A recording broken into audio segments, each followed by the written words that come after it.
Let's start this lesson about control architectures.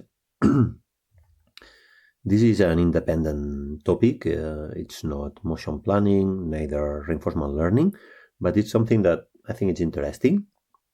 Basically, what we are going to see here is when we program a robot, we have lots of different algorithms that have to do things together.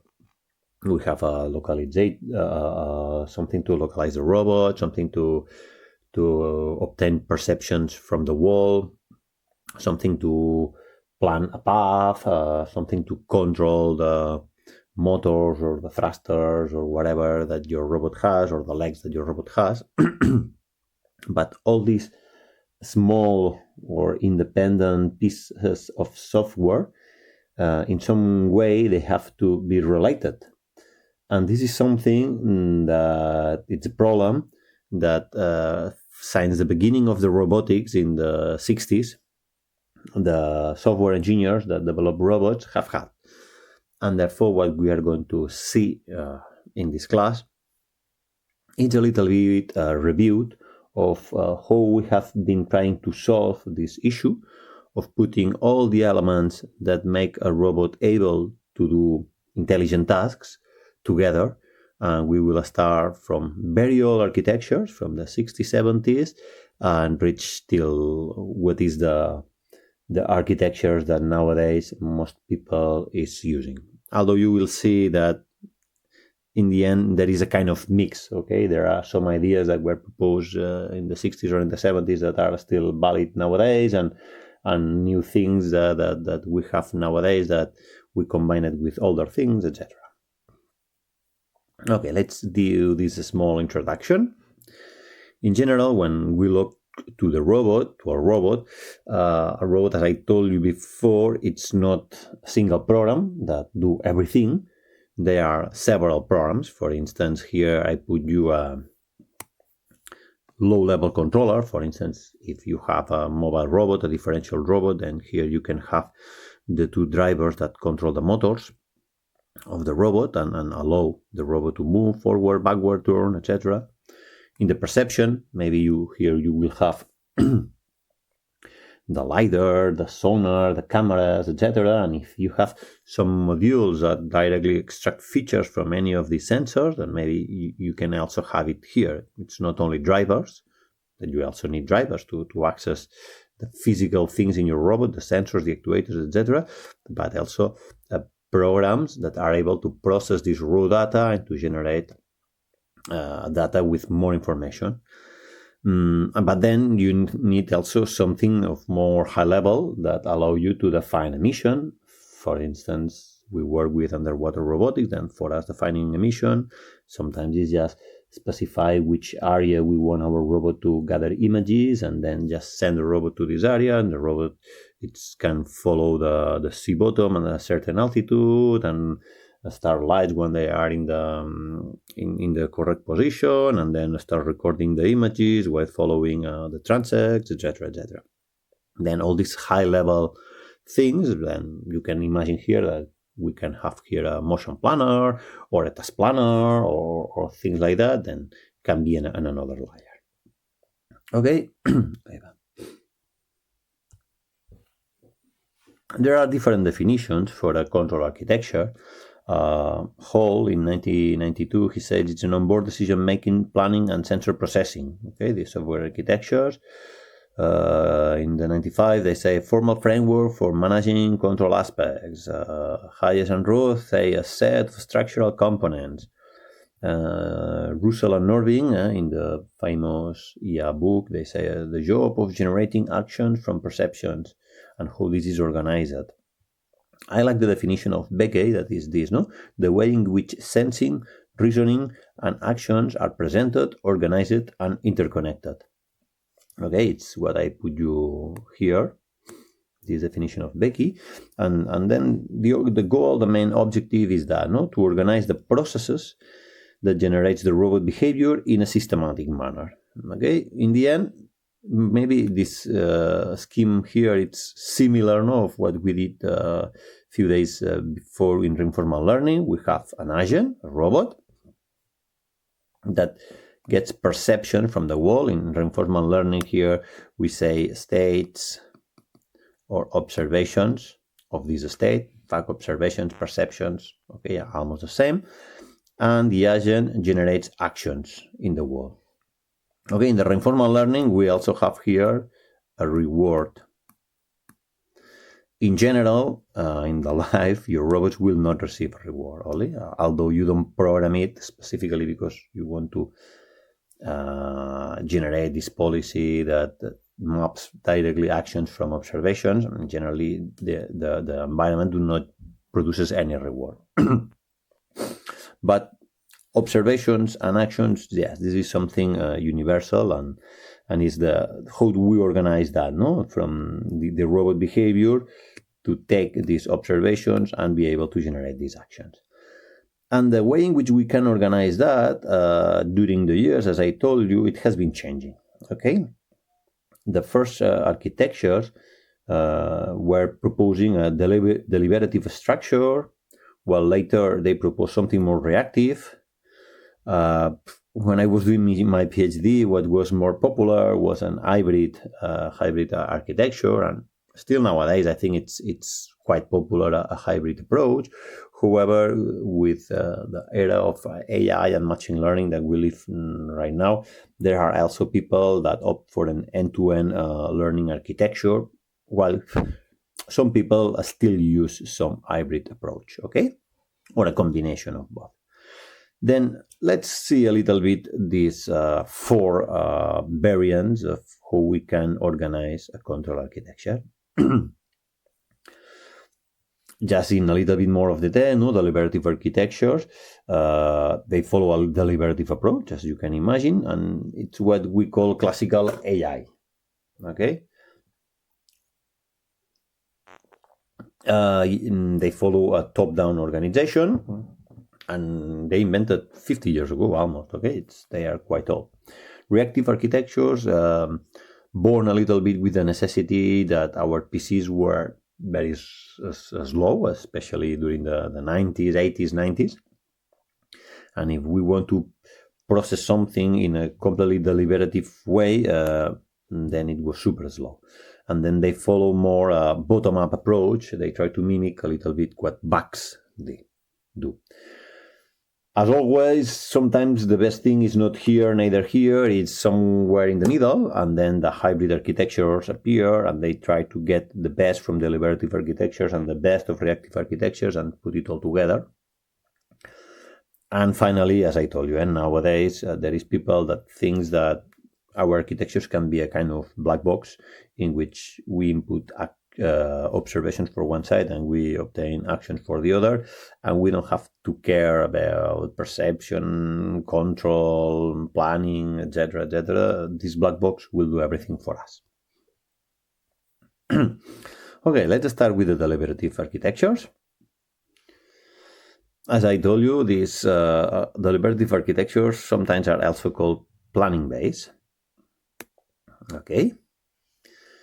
And maybe the most important thing is that they use a global model, okay? This global model that you have here. Basically, the observations, the perceptions that you get from your sensors pass through a layer that it just extract some features. This here you can imagine all the algorithms that you are learning now in courses like multiview geometry, or also some of the things that you will learn in advanced machine learning, where you apply neural networks to extract some features from images or from point cloud or things like that. From that, we build a model. This model can be anything, okay? It can be a semantic model of our world that just describes with words what we see. It can be a probabilistic grid map. This is a model, also probabilistic grid map. It can be a feature map, like the ones that you use in probabilistic robotics to localize your robot, etc. And then what basically we do, we have some plans. Our user generates some plans. And then here, using basic AI techniques, we will study a little bit of task planning and classical AI task planning during the second semester, then we try to translate these plans into a sequence of actions. But in order to do this transformation, to transform these high-level plans into this list of actions here, we need to know how is our world. And who tell us how is our world is this model here. Okay, then, which are the good things and the bad things of using deliberative architecture? Okay, it's suitable for structured environments. This one. Problem in unstructured, rapidly changing environments do not work pretty well because these models take time. Okay, from our sensing to modeling, then to planning, everything takes time. Both the perception here, the modeling here, and the planning here are processes that take time. Then it's not very reactive, this architecture. Then this symbolic world model requires precision and frequent maintenance. It's not easy to get a world model that it's rich enough in order to plan. Then requires this symbolic reasoning for decision making, but okay, it's not so bad. I mean, there are algorithms to do that, but what it's not good, let's say, if not bad, is that its real-time responsive is very limited. Okay, it takes time until we see something and we generate an action. If we always need to execute this sequence of this stack of different algorithms, you have to think here we have loads of different algorithms and they are interconnected through this top-down architecture. It takes time. Okay, then they are not very responsive. One of the most prominent examples of the deliberative architecture, because probably was the first one, is the Shaky. Shaky is the name of this robot that was developed in the Stanford Research Institute. And they follow this paradigm, okay? They, instead of calling deliberative architectures, they call it sense, think, act. That is basically what I was telling you. We sense the environment, we think, this means modeling and reasoning on top of this semantic model, and then from here we extract a sequence of actions and then we act. And they not only develop this basic architecture, but they develop one of the first task planners ever, or AI planners ever, that it's called the Strips, that we will see next semester. Okay, then the architecture has a first layer that it sends. Basically, the robot contains cameras, vision, rangefinders, and some bumpers. Basically, these buttons that if the robot touches a wall or something, then they activate. As a main thinking algorithm, they contain this Strips planner, that it was something pretty new for this time. Remember, 1969? The man was arriving to the moon this year. And then in the action, here we don't control directly the driver wheels. We have, they have a set of predefined actions or motor control routines that they call it. It's basically move forward half a meter, turn left, turn right, turn 60 degrees, things like that. Okay? We can try to see this video if I can. Okay. This is the Shaky was robot. The world's first mobile intelligent robot, embodying numerous breakthroughs in artificial intelligence, robotics, computer vision, navigation, and other research areas. Okay, the name of Shaky comes because the robot was constantly shaking. Okay, as you can see, it's a super old thing. I mean, it's fine. I just wanted you to know it. If you want to check the video, it's pretty interesting. Then, who we have to organize an architecture following this sense, plan, act methodology or this deliberative architecture methodology. Okay, we need to, for one side, decide which is our sensor data. This will be our input. And this sensor input should be attached to some perception algorithms. Okay, we will need some algorithms that are able to get these camera images or these range sensors or the bumpers or whatever we have, and transform that into perceptions, okay, high-level perceptions, not raw data, but high-level perceptions. Then this information that comes from here, this model information, it includes the perceptions that we have generated here. It can include other things, okay? Prior knowledge or a state, that prior information that we may have. I think that maybe our robot is moving in an environment that we already know. Then the map of this environment can be this model information, okay? That we have not sensed it, but we know it. It's prior knowledge. Symbolic representations, internal states, whatever, okay? We can have plenty of things here, not only what comes directly from the perceptions, but also what comes from these perceptions. And then from here, what we do is first we generate a wall model, and then we generate a set of directives. These directives are basically a list of actions, okay? And then we have the action module that receives this list of actions and start executing them one by one in order, okay? And in order to execute, basically, this generates actuator commands. It's pretty simple. I mean, the idea is quite reasonable. It's not strange that it was the first idea that people has when building a control architecture to organize elements in this way, no?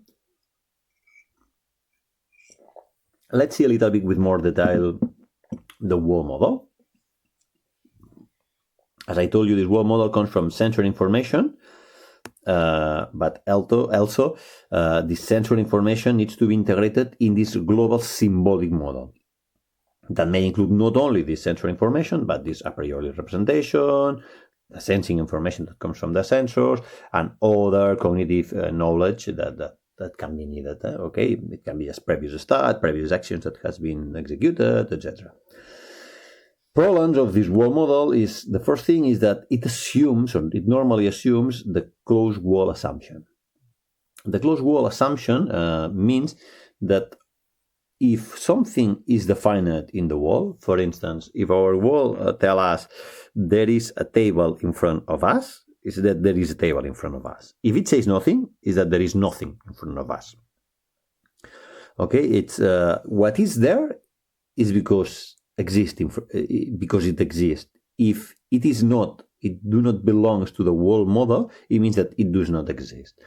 Basically, you have to think this closed wall assumption model, or this closed wall model, as a list of statements, okay? And these statements can be, I'm in position 1, or I'm in position 3, or my manipulator, the grip of my manipulator is free, or is occupied, or my battery level is 70, or it's 60.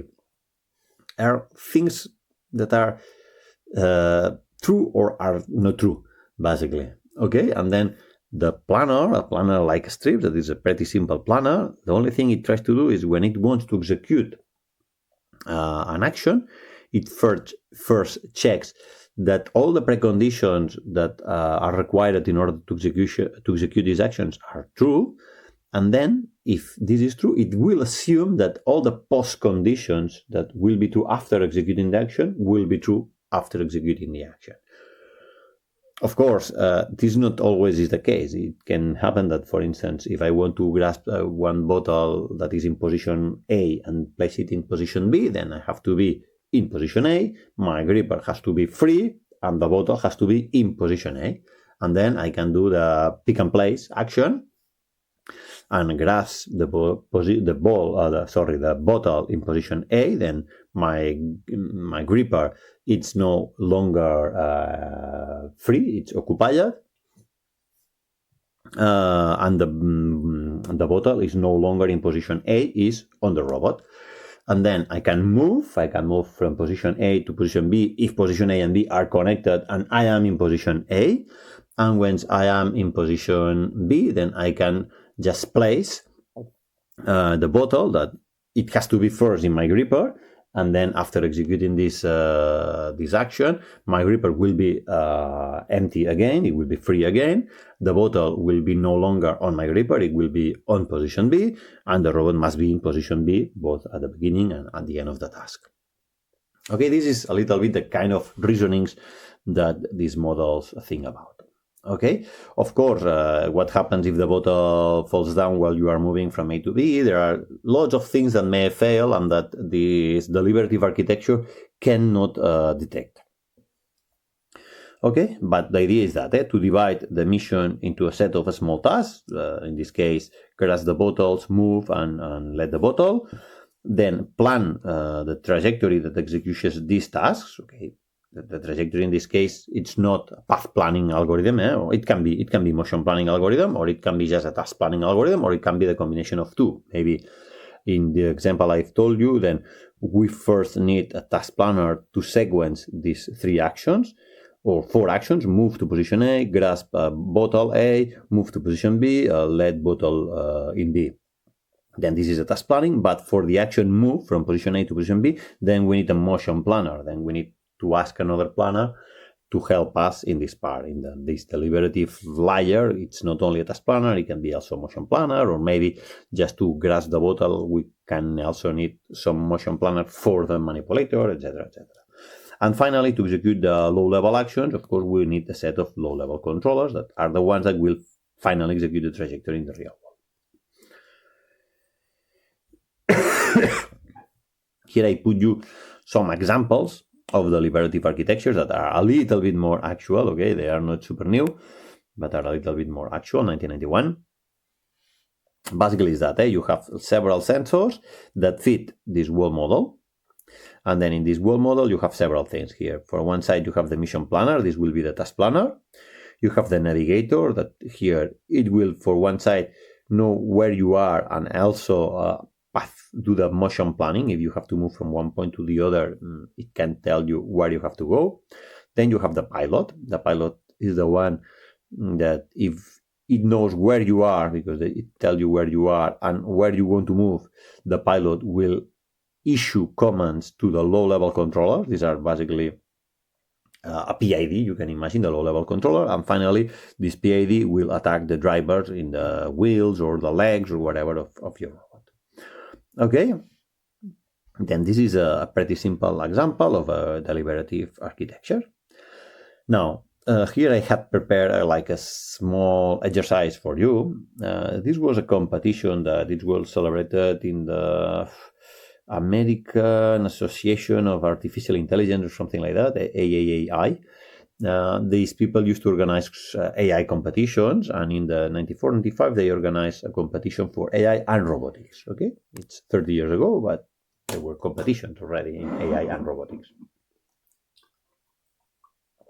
In this particular competition, you have a robot that it's wandering in a room. Okay, it's just moving randomly, if you want, in this room. But if it detects a red can or a Coke can, if you want, it moves towards it and grasps it using this gripper it has here in the front. Okay, if it detects a blue bin and a can is already grasped, then what the robot does is to move towards the bin. And if the robot is in front of the bin and a can is grasped, then it drops the can. It seems simple, okay? Basically, you have to clean a room full of Coke cans, and to clean it, you have to bring the cans just in front of a bin, okay? Not even put it inside of the bin, because the grasp or the gripper that the robot has is too simple to put it inside. But if we want to program that using deliberative architecture, which functionalities we do need and which kind of plan we will obtain? Okay, then here you can think on the kind of sensing functions that you have to implement. Then each one of the sensing functions will be a small program that uses perception algorithms that you probably know from any of the classes that you are doing in the master. Then you need to implement here some action functions, and maybe some of them will include localize your robot, or plan a path, or move towards a position, or things like that. And finally, a plan. The plan is, we have not studied that, we will study next semester, but it's basically the kind of actions and how these actions will be sequenced. Okay, then let's go there directly here if you want. The kind of sensing functions that we may have are things like detect where the robot is, detect the position of the robot, detect the position of a bin, okay, in the camera frame, detect the position of any obstacle. If we need to move from one side to the other, we need to know where obstacles are. Maybe building an occupancy map, okay, this is something that from the sensing to the world model, we can imagine that we can build an occupancy map, etc. Okay, this I just put the main one. Then the action functions that we will need are several. Of course, we need to be able to wander, just to move around a room. If we detect the bin position or the can position, the can position, sorry, we need to be able to pick it up. Then it moves in front of it, and maybe enabling this the grasp, the gripper, we have to pick it. And the same, no? If we are in front of the bin position, we have to be able to drop the can. If we need to move through a room and this room can contain obstacles, then we need something to plan a path, to follow a path, etc. Okay, some of the functions that we can consider that act. There are act functions. And finally, which kind of plan we will obtain? Okay, we will have something like wander. If while we are wander, we detect a can, then we move towards the can and we pick up the can. And then we wander again until we detect the bin. And when we detect the bin, we move towards the bin and we drop the can. And we will be executing that in a loop. Of course, at the beginning, we will have none of this. We will be just wandering, because our world model will not contain the position of any can. It will contain nothing, maybe the position of some obstacles, and then while wandering, we need to avoid these obstacles, nothing else. But the moment in which we detect a can position, then a can will appear in our world model, and then our plan, we need to replan our plan. And instead of wander, what we will do is move towards the can. And when we have catch the can, probably we need to move towards the can and pick up the can. These two actions, sorry.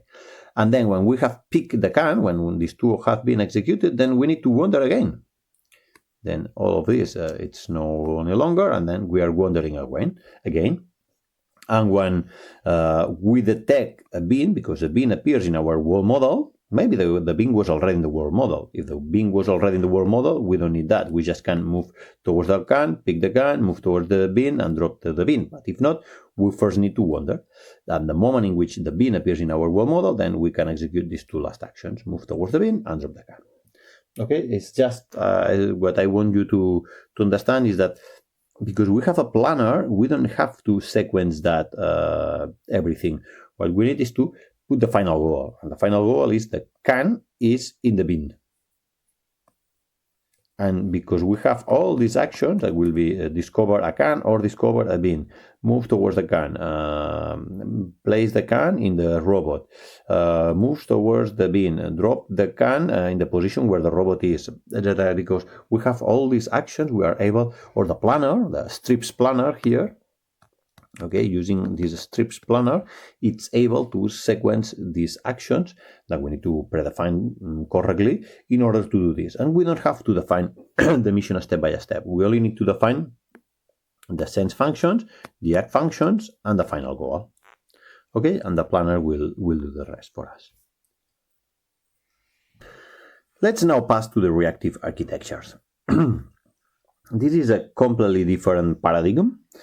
And here the idea is, instead of having to take all the raw data from the sensors, generating these more high-level perceptions, build a world model, plan on top of this world model, and then decide which actions to execute, is focus on immediate action response, let's say observation response, sorry. Needs to be as fast as possible reacting. Okay, it means that everything is more simple. and faster. And we can have this sensor to action mappings. Okay, if I get this observation, I just generate this action. This is similar of what we have in reinforcement learning. But in reinforcement learning, we have also this mapping between sensor and action, is what we call the policy. But here we are in the 90s. Then here are clear tables, very simple tables, okay?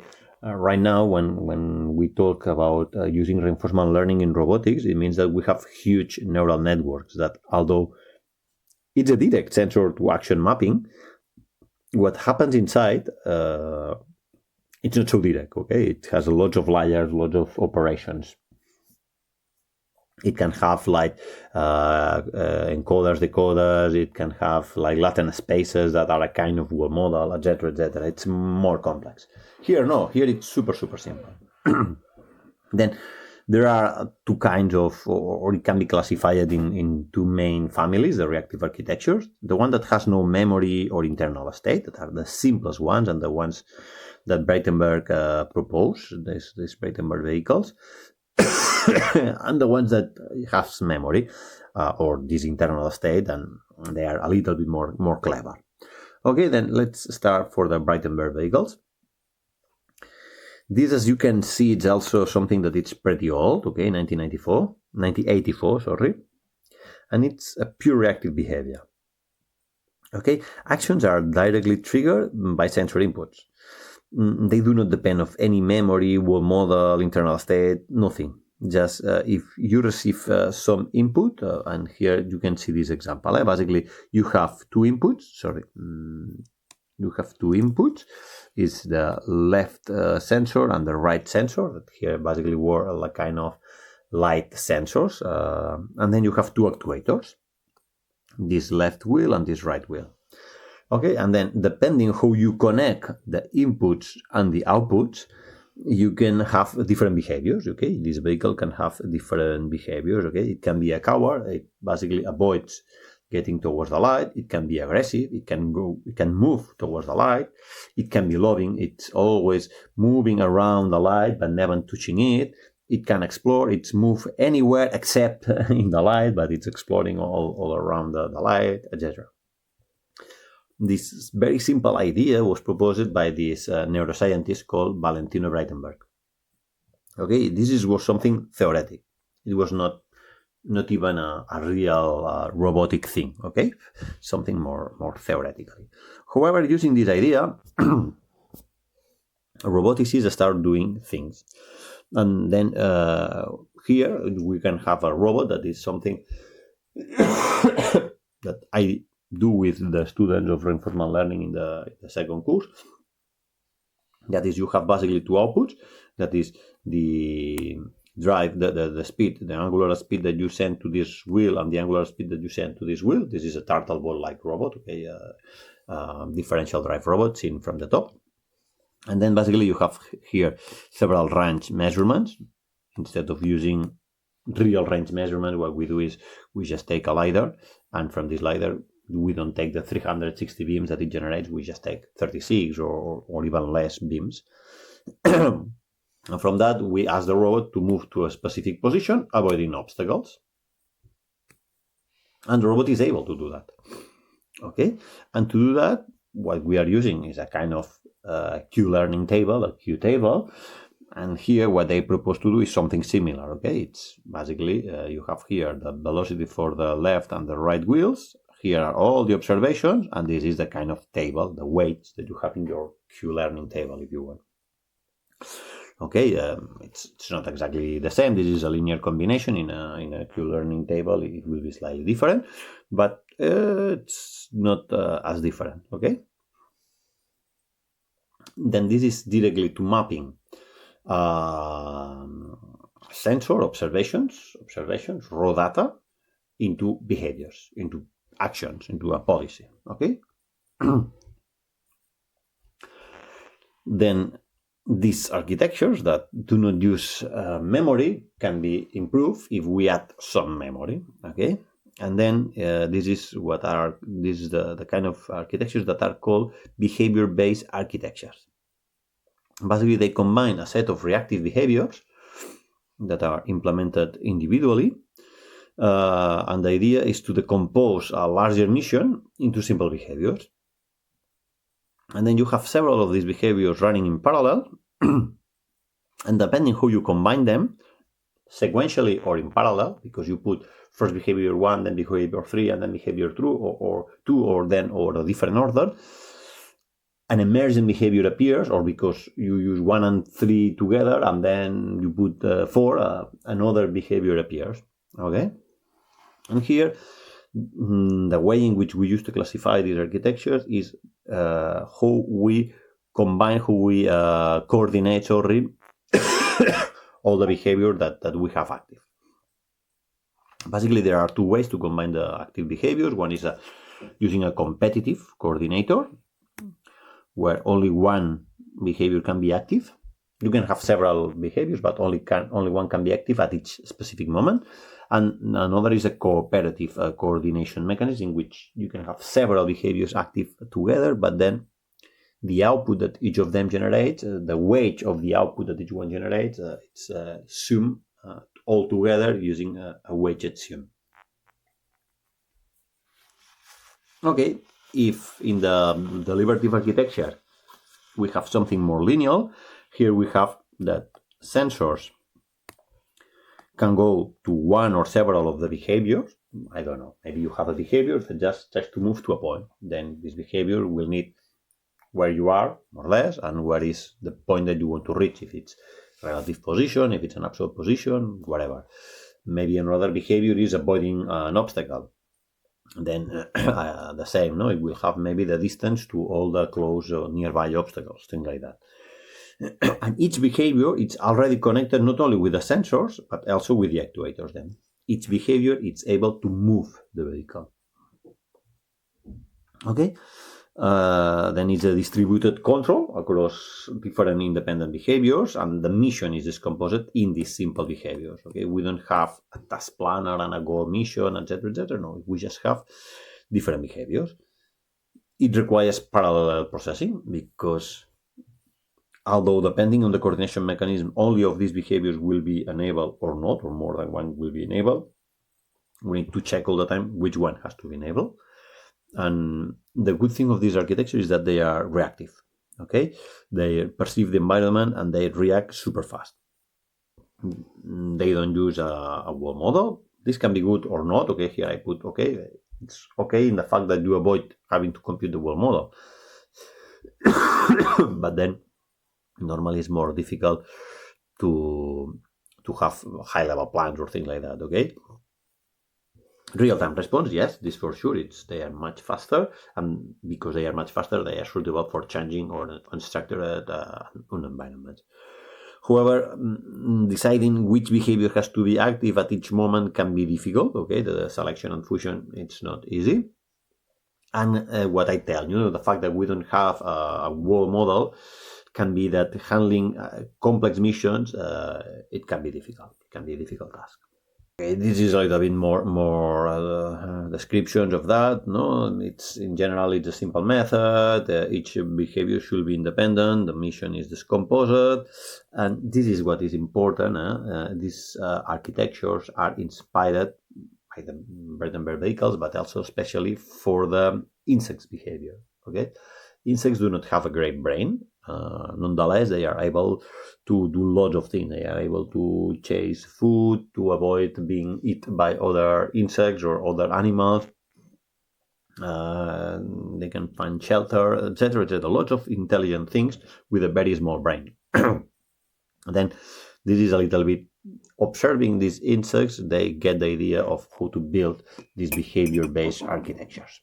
And then the main elements that the behavior-based architecture has is, as we told you, the behaviors itself, the coordinator, and now we will study the two kinds of coordinators that we have, an internal state or memory, if you want, that allow us to remember some things, to make them a little bit more intelligent. And then we have an input and an output. Okay, the input is basically what arrives from the sensors, and the output is the output that commands the robot, okay, that generates actions to our motors or whatever actuator mechanism we have. Let's move to the coordination system. As I told you, we have basically two kinds of coordination system, a competitive coordination system in which we select only the output of one behavior, 1, 2, or 3. Only one gets out. In this case, it's behavior 1.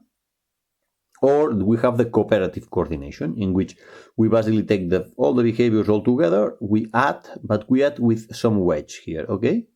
We ponderate the wedge, and maybe behavior 1 has a little bit more priority, behavior 2 a little bit less, etc. Let's see an example of how we can deal. Okay, here I don't want you to think that cooperation is better than competition. It's just that for this drawing, it can look that one works better than the other, but not especially, okay? Depending on the task, one can be better than the other. Here we have two main behaviors. The behavior green that tries to point always to the goal. Wherever the robot is, it tries to point always towards the goal.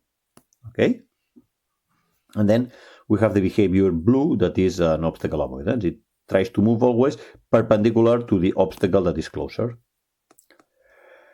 In a competitive scenario, we will start following behavior green, and when we are in a safety region that we can collide with an obstacle, then the other behavior that is computed all the time in parallel, but it's not actuating, will enter, and therefore the green will not we will not consider the output of green, and we will consider the output of blue, and then we move away. And when we are again in a safe region, we move again towards the goal, and we are doing this zigzag movement till we reach the goal. In a cooperation mechanism, what we will do is basically, when we are pretty far from we have exactly two same behaviors, but when we are pretty far from the obstacle, the wedge of the green, it will be 1, and the wedge of the blue will be 0. And the closer we are from the obstacle, the bigger is the wedge of 1, and the smaller is the wedge of the bigger is the wedge of obstacle avoidance, and the smaller is the wedge of reaching the goal. And therefore, in this smoother way, we are able to also to reach the goal. Okay, as I tell you, in this case, it seems that cooperative is better than competitive, but it's not always the case. What happens in some situations, this may work. In some situations, both strategies can fail. Okay, imagine that here we are in this area of this environment, that if we want to go to the goal, we move to this direction, but then when we are close here, we move backward. And then we start moving forward, backward, forward, backward, forward, backward, and we end up just here repeating forward and backward all the time. The same will happen here, that basically both vectors will, one will subtract to the other, and the motion will be 0. Okay, here we will end up just moving here in zigzag. Here we will just stay static. Then it's not easy to combine these algorithms and to make them to work always. Okay, here, for instance, to fix that, probably we will need a third behavior that is what we call a trap avoidance, that it's able to detect the situation that we are in a trap, and then it just tries to move to a different position to avoid the trap. Then let's see the two more popular behavior-based architectures. The first one is the subsumption architecture, that it uses a competitive coordination system. Basically, it's not just a set of behaviors and it chooses one or the other. It puts a priority to each behavior, 4, 3, 2, 1. The lower, the less priority; the higher, the highest priority. And then, basically, the higher layers can inhibit. It means forces the output to be 0, or suppress, that overrides the output of lower layers. Then, if behavior 1 is active, is the one that is active, then behavior 1 do whatever it wants. However, if behavior 2 is active, behavior 2 suppress, then overrides the output of this lower layer. Then what we will do is not what behavior 1 tells us to do, but what behavior 2 is telling us to do. However, if behavior 3 is active, behavior 3 suppress the output of behavior 2, and because behavior 2 suppress the output of behavior 2, what we will do is what behavior 3 tells us to do. But if behavior 4 is enabled, behavior 4 will inhibit behavior 3, and then behavior 3 will not suppress behavior 3, and then depends. If behavior 2 is generating an output, we will do what behavior 2 says. If behavior 2 is not generating an output, but behavior 1 is generating an output, then behavior 1 will be the one that tells us what to do. In general, we need that the low-level behaviors are always active, while the high-level behaviors are only active at specific circumstances. Okay, to control this inhibition and suppression, and to decide which one is active and which not, normally what we use is a finite state machine. And the main developer for this architecture, or the one that proposed this architecture, was Rodney Brooks, that was working in the MIT. Rodney Brooks, maybe you know it because he's the CEO, or it was the CEO at least, from the iRobot company, the one that makes all the Roomba robots and several other robotic platforms. Okay. Okay, then imagine what I was proposing you before. No, we have a behavior that just tries to move towards the goal, always goes to the goal. Then we have an obstacle avoidance that if we are going to collide with something, it just moves backward. And then here, look that I've put this third primitive, the third behavior, that I mentioned before, that is, if it detects that it's getting trapped then it generates a different behavior than moving to the goal or obstacle avoidance. Okay? Basically, our idea is that we will always move to the goal, and only if we detect that we are getting trapped, we will execute this behavior that will override the output of the go to the goal. But doesn't matter if we are moving to the goal or if we are trying to not get stuck in some trap. If we are close to a wall, we are close to collide with something, then we will execute this obstacle avoidance. That is the one that has more priority, and this is the one that will suppress and therefore override all the other behaviors. The same exercise that I proposed you before for the deliberative architecture can be done for this assumption architecture. Okay. Here we can assume that we have these primitives, primitive that it's called wonder, that basically generates a linear and angular speed for the base of the robot. Segment image, if we give a color, it tells us if there is something of this color in the image or not. We can assume that if there is something red, it's a can, and if there is something blue, it's the beam. Move to color, just using the pixels that we have in our camera image. The robot is able to move towards center the red pixels or the blue pixels, the whatever color we put here, we indicate here, to put it there and to put it in the center of the scene and move close there. Then we have the gripper status that just tells us if it's empty or it's full, and something that tells us in front of and tell us the color. Basically, if we have reached the position, we'll move to the color. If we are reached a position in which we are in front of the can or in front of the bin, then this one tells us true or false. And finally, the drop, that it's a pre-programmed maneuver that just do some maneuver with the wheels in order to let the can just in front of the bin. Then this is the architecture that we will have to mount. In principle, we will be wandering. If no one tells us the contrary, we will just wandering. However, if we have detected something red in the image, it means that we have detected a can. We will move towards this can unless the gripper is full. It means we already have a can. Okay, if we already have a can, we will not move towards here. We will inhibit this. This will not continue. However, if the can it's not full, then we continue here and then we suppress. And instead of wandering, that what we will do is move towards the red. If what we have seen is a bin, because we have detected something blue, then we will move towards blue, except if the gripper is empty. If the gripper is empty, we don't want to go through blue. Okay? Then if we are in front of blue, what we will do is to drop.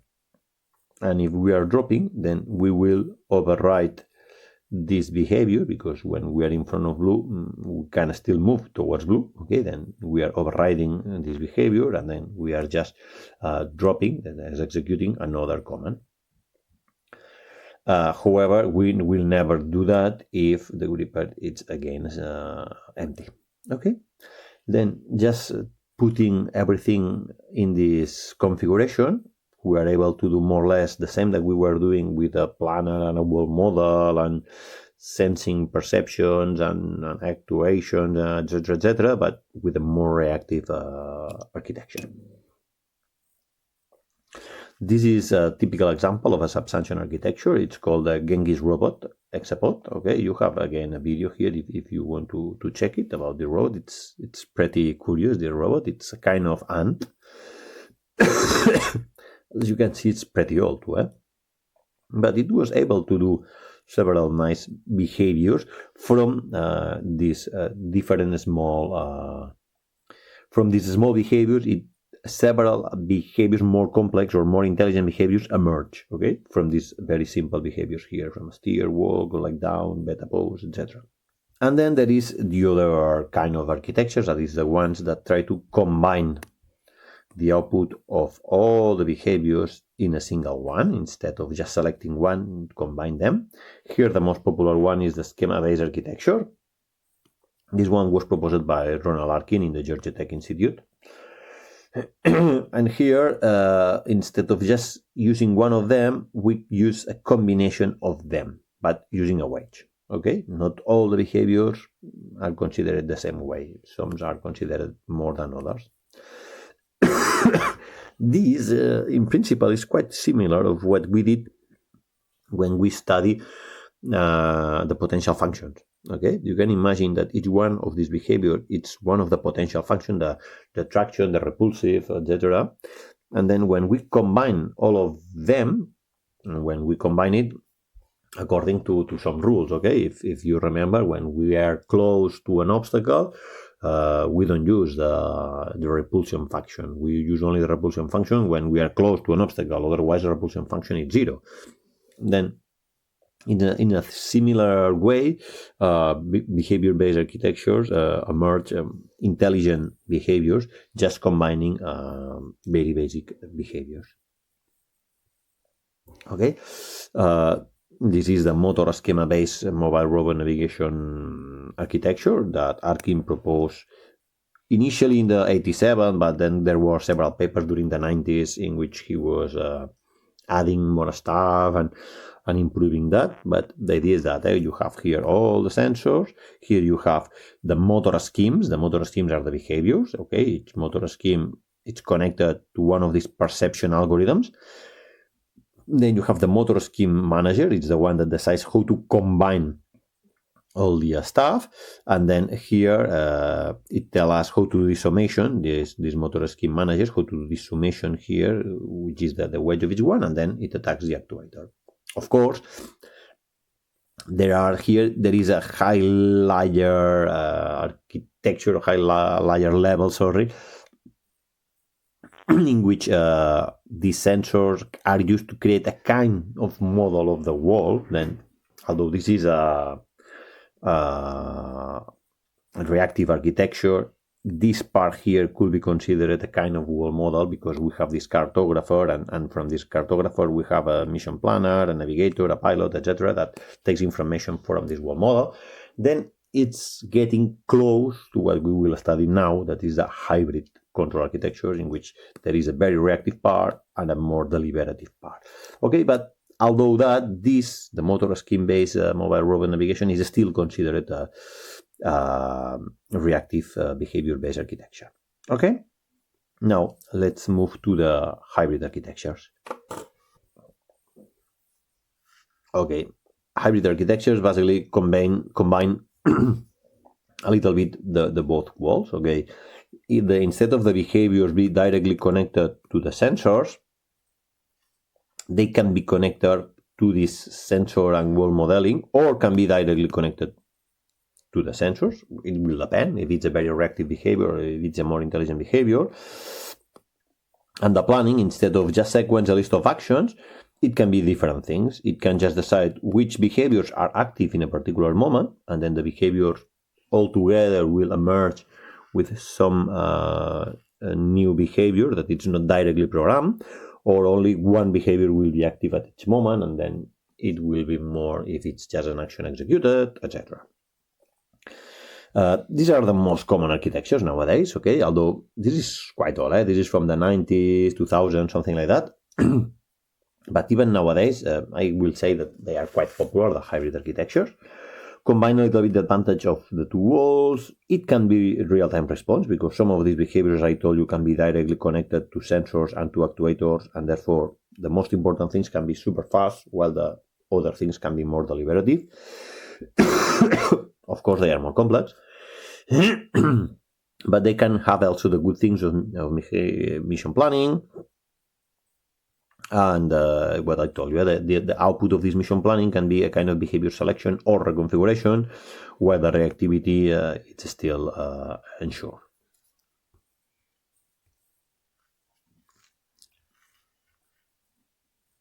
Instead of having the sense, plan, act, we have plan for one side and sense and act for the other. Okay, normally this it's swap. The sense is in the left and the act in the right, but it's the same.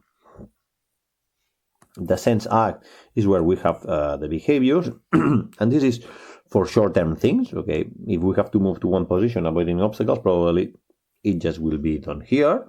While if we need to decide at which point we need to move in order to do some more complex tasks, the list of goals will be decided here.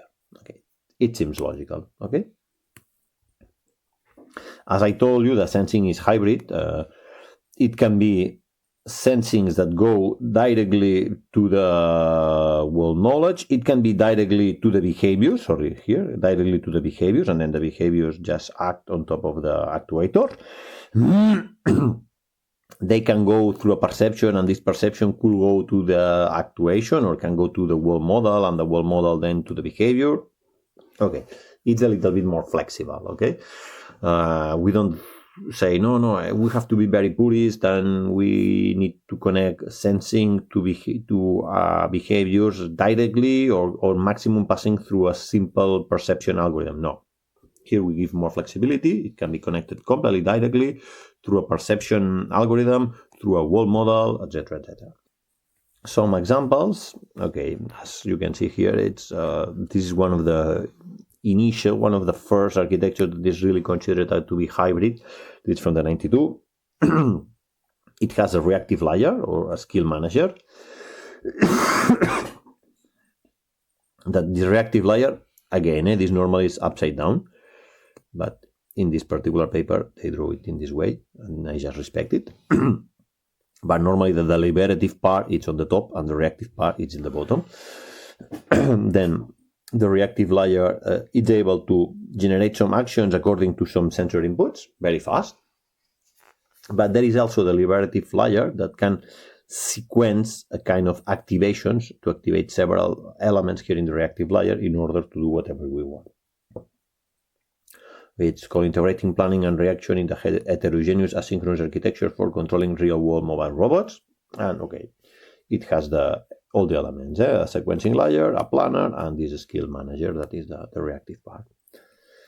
Another architecture that I know pretty well, because this was developed during my PhD thesis, is the COLA2. This is the architecture that even nowadays, more than 10 years ago, we are still using in our robots, in our underwater robots. Basically, here is the main picture of the architecture. Okay, the low-level part of the architecture. Here is the whole picture, of the architecture, and this is the low-level part. Okay, in the low-level part, we have for one side we have the environment that we react with, and to react with the environment, we have sensors and actuators. Here, for each one of these sensors, it means that we have a driver. Then for each one of these balls, you have to imagine that you have a small process inside your PC, the PC that controls your robot, that has to get data from the GPS, from a serial port maybe, and transform it to some message that then can be transmitted to the other. The same for the IMU, the same for the DVL, or the sonar, or whatever, or the camera. Okay? Then we have several perception modules. For instance, we have a navigator. This in the time that I built that in the 2012, this was a EKF, an extended Kalman filter. Right now, what we are using is a GraphSlam. Then we have several target detectors, basically to detect obstacles around. They can be connected to the sonars, to the cameras, to the imaging sonar, etc. And with that, we can build a kind of probabilistic roadmap, okay, to avoid collisions and things like that. Then we have a list of primitives. These primitives here, it's the behaviors, you can imagine, and a coordinator. We use it a kind of combination, and then it can just take several primitives, and if they can be merged, they merge them, and it does several of them. But if they cannot merge because both try to move the vehicle in the same direction, only the one that has more priority wins. Then it's not either the assumption, neither the one proposed for Argin, neither the one proposed for Brooks. It's something slightly different. And basically, the output of this coordination is a vector. It's how we want to move our vehicle. This vector goes to this velocity controller that decides how each thruster has to move in order to follow this vector. All of this represents this part here. Okay, the interface module, that is basically this, the perception module, that is basically this, and the guidance and control module, that is basically this. And then this green part here is all this part here. How we decided how to write a mission and how to decide which primitives are active at each moment. Okay, we allow two different mechanisms. One was using a mission definition. A user can define a mission. This mission, it's a kind of language that we just developed. It's compiled using a compiler, and this it's transformed into a mission plan. This mission plan is written in a kind of state machine. Instead of a state machine, we use Petri nets. That is a different formalism to describe event-based systems. And then we just have a Petri net player that can interact directly with the architecture through this architecture abstraction component. Then you can have two elements here. In general, underwater, for robots that it's easy to lose them, and if you lose them, it's very expensive, game over. What we do is we want to be very sure of what our robot is going to do. Then it's good to be able to define exactly what your robot is going to do. This is just compiled, and it checks several elements thanks to using this formalism, this Petri net formalism, and we just execute it. However, because we were doing a PhD and we have also to do new things, we try to, instead of defining the mission, defining only the goals of this mission. Which are the goals that we want our robot to accomplish by the end of the mission. And then, using a task planner, like the strips that I presented you before, and a wall model that can be built from the perceptions that we obtain here, and some raw perceptions that come directly from the interface module, try to decide a plan that again is described using a Petri net. And then this part, it's common, doesn't matter if we use a predefined mission or if we use an automated defined mission, but we have the two functionalities. But this is a clear example of a hybrid architecture. Okay. Okay, and then just let's finalize with the current trends. Till now, what you have seen and what we are explaining during this master, is basically that, imagine this is the architecture for an autonomous driving vehicle, autonomous car. Okay, we have several sensors, okay, a GPS, a camera, depth camera, RGB depth, IMU, LiDAR, etc., okay?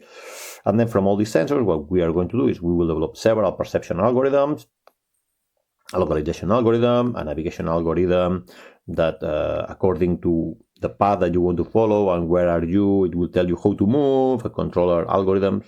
We don't do much control in the master, but okay, all the PIDs and all these modal predictive controllers, etc. And finally, we will or steer the wheel or accelerate, brake, etc. Okay? This is the kind of architectures that you have seen. However, not recently, for the last 15 years, you will see that these blocks here, most of the time, are not classical algorithms that extract features manually built by people. Basically, they are a black box. Okay, you input an image and some features appear here.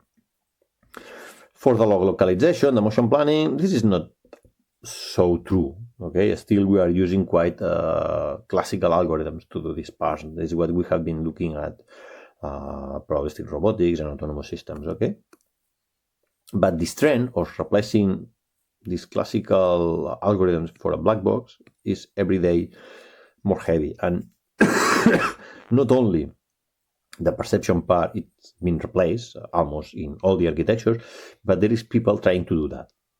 Just having a single black box that inputs all the sensor data and outputs just the vehicle control.